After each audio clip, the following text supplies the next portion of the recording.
Ako nga pala si Mark. Alam mo yung gusto mo maging cool sa harap ng crush mo pero naging cringe.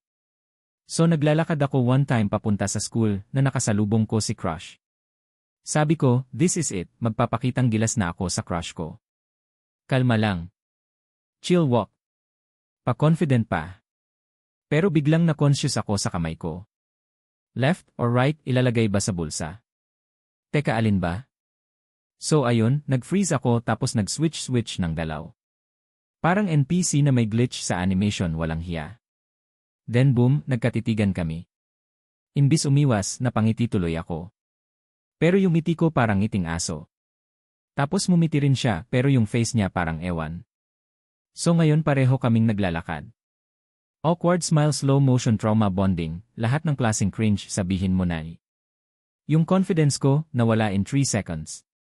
Subscribe para sa karugtong na storya.